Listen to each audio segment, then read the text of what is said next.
നമസ്കാരം. കെ.എസ്.ആർ.ടി.സി ബസ്സുകളിൽ സ്ത്രീകൾക്ക് സൗജന്യ യാത്ര എന്ന ഒരു പദ്ധതി നടപ്പിലാക്കും എന്ന വി.ഡി. സതീശൻ തെരഞ്ഞെടുപ്പിന് മുമ്പ് വാഗ്ദാനം നൽകിയിരുന്നു. ഇപ്പൊ തെരഞ്ഞെടുപ്പ് കഴിഞ്ഞു, ആദ്യ മന്ത്രിസഭാ യോഗം തന്നെ വരുന്നതിന് മുമ്പ്, മന്ത്രിസഭ ചാർജ് എടുക്കുന്നതിന് മുമ്പ് തന്നെ സമരവും തുടങ്ങിക്കഴിഞ്ഞു. എവിടെ സൗജന്യ യാത്ര എന്ന് ചോദിച്ചിട്ടുണ്ട്. എന്നാൽ ഈ മന്ത്രിസഭ ചാർജ് എടുക്കുന്നതിന് മുമ്പ് തന്നെ സ്ത്രീകൾ എത്ര പേർ യാത്ര ചെയ്യുന്നു എന്ന മട്ടിൽ ഒരു സർവേ അല്ലെങ്കിൽ ഒരു കണക്കെടുപ്പും കെ.എസ്.ആർ.ടി.സി ബസ്സുകൾ നടന്നതായിട്ട് കാണുന്നുണ്ട്. സത്യത്തിൽ തമിഴ്നാട് മോഡൽ സൗജന്യ യാത്ര മാത്രമേ കേരളത്തിൽ നടപ്പിലാക്കാൻ പറ്റൂ. അത് നടപ്പിലാക്കാൻ പറ്റുകയും ചെയ്യും. പക്ഷെ അതിനൊരു മാറ്റം വേണം. മാറ്റം എന്ന് പറയുന്നത്, ഇവിടെ കെ.എസ്.ആർ.ടി.സി ബസ്സുകൾ ലാഭമുണ്ടാക്കാൻ, അതായത് ഒരു വ്യവസായമായിട്ടാണ് കാണുന്നത്. അത് മാറണം. കേരളത്തിലെ പൗരന്മാർക്ക് സഞ്ചരിക്കാനുള്ള ഒരു പൊതുഗതാഗത സംവിധാനമായി കാണാൻ സർക്കാരിന് കഴിയണം. അപ്പോൾ ചില സർവീസുകൾ ലാഭകരമല്ല എന്നുണ്ടെങ്കിൽ നമുക്ക് നടത്തേണ്ടി വരും. അതിന്റെ ആ ഒരു നഷ്ടം മറ്റ് സർവീസുകളിൽ നിന്ന് എടുക്കേണ്ടി വരും. മൊത്തത്തിൽ കണക്ക് കൂട്ടുമ്പോൾ ഒരു സേവനമായി അത് കാണേണ്ടിയും വരും. അത് പക്ഷേ കഴിഞ്ഞ സർക്കാരിന്റെ കാലത്ത് കണ്ടില്ല. പല സർവീസുകളും ലാഭകരമല്ല എന്ന കാരണത്താൽ അത് അവസാനിപ്പിച്ചു. അതായത് വ്യവസായമായി കണ്ടു. ഒരു പ്രദേശത്ത് കുറച്ച് ജനങ്ങൾ മാത്രമേ ഉള്ളൂ എന്നുണ്ടെങ്കിൽ ആ ജനങ്ങൾക്ക് സഞ്ചരിക്കണ്ടേ?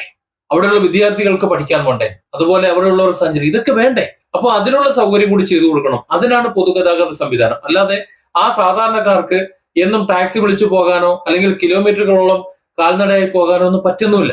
അപ്പൊ പൂർണ്ണമായും സർവീസ് ആയിരിക്കണം, ഗതാഗത സംവിധാനമായിരിക്കണം. ആ ഒരു അവസരത്തിൽ സ്വാഭാവികമായിട്ടും നാട്ടുപുറത്ത്, ഇപ്പോ തമിഴ്നാട് മോഡൽ എന്ന് പറഞ്ഞാൽ സിറ്റിയിൽ ഓടുന്ന ടൗൺ ബസ്സുകളുണ്ട്. അതിൽ സ്ത്രീകൾക്ക് സൗജന്യ യാത്ര അനുവദിച്ചിട്ടുള്ള ബസ്സുകളുണ്ട്. അതുപോലെ ഗ്രാമപ്രദേശങ്ങളിൽ ഓടുന്ന ഓർഡിനറി ബസ്സുകളുണ്ട്. ഇത്തരത്തിൽ ചില പ്രത്യേക ബസ്സുകളിൽ മാത്രമാണ് സ്ത്രീകൾക്ക് സൗജന്യ യാത്ര ഉള്ളത്. അത്തരത്തിൽ സൗജന്യ യാത്രയുള്ള ബസ്സുകളെ എളുപ്പത്തിൽ തിരിച്ചറിയാൻ ആ ബസ്സിന്റെ മുന്നിലും പിന്നിലും പിങ്ക് നിറം അടയാളപ്പെടുത്തിയിട്ടുമുണ്ട്. അവയിൽ എഴുതി വെച്ചിട്ടുമുണ്ട്. അതുകൊണ്ട് എളുപ്പത്തിൽ ഏത് അക്ഷരാഭ്യാസം ഇല്ലാത്തവർക്കും ഏത് സ്ത്രീകൾക്കും അത് സ്ത്രീകൾക്ക് സൗജന്യ ബസ്സാണ്, സഞ്ചരിക്കാൻ കഴിയുന്ന ബസ്സാണ് എന്ന് എളുപ്പത്തിൽ തിരിച്ചറിയാൻ കഴിയും. അത്തരത്തിൽ കേരളത്തിൽ ഓടുന്ന ഓർഡിനറി ബസ്സുകൾ, പ്രത്യേകിച്ച് ഗ്രാമങ്ങളിൽ പോകുന്ന അത്താഴ ഭക്ഷണിക്കാർ ഓടുന്ന മേഖലയിലുള്ള ബസ്സുകൾ, ആ ബസ്സുകളിലൊക്കെ സൗജന്യ യാത്ര സ്ത്രീകൾക്ക് അനുവദിക്കാവുന്നതാണ്. വലിയ നഷ്ടമോ കാര്യങ്ങളൊന്നും ഉണ്ടാകുന്നില്ല. ഈ പറഞ്ഞ വാഗ്ദാനങ്ങൾ പാലിക്കാം. ഇത് കേട്ടാൽ, ഈ സൗജന്യ യാത്രയുടെ വർത്തമാനം കേട്ടാൽ നമുക്ക് തോന്നും, മറ്റുള്ളവർ മനസ്സിലാക്കിയിരിക്കുന്നു, എനിക്ക് തോന്നുന്നു ഇവർ സൂപ്പർ ഡീലക്സ് ബസ്സുകൾ, ഇനി ഉറങ്ങി പോകാൻ കഴിയുന്ന ബസ്സുകൾ, അത്തരത്തിലുള്ള കുറെ ബസ്സുകളുണ്ട്.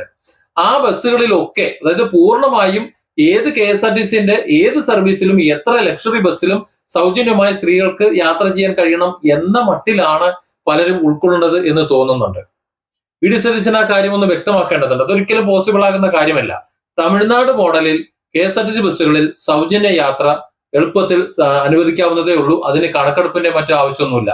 കാരണം ഗ്രാമങ്ങളിൽ അത്താഴ ഭക്ഷണിക്കാരായ കുറച്ച് ആൾക്കാരുണ്ട്. അത് ടൗൺ ടു ടൗൺ ആയാലും മറ്റെവിടെയായാലും സ്ത്രീകൾ അവർ യാത്ര ചെയ്യട്ടെ. അതിനെന്താ പ്രശ്നം?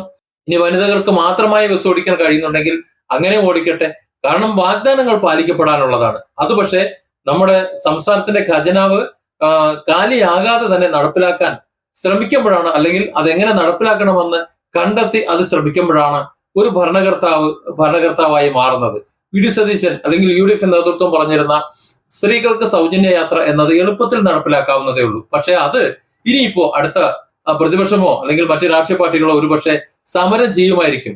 സൂപ്പർ ഫാസ്റ്റ് ബസ്സുകളിലും അതുപോലെ ബെർത്ത് കിടന്നുറങ്ങി പോകാൻ കഴിയുന്ന ലക്ഷറി ബസ്സുകളിലും ഒക്കെ സ്ത്രീകൾക്ക് സൗജന്യ യാത്ര വേണമെന്ന്. Different angles. Don't forget to subscribe and support this channel.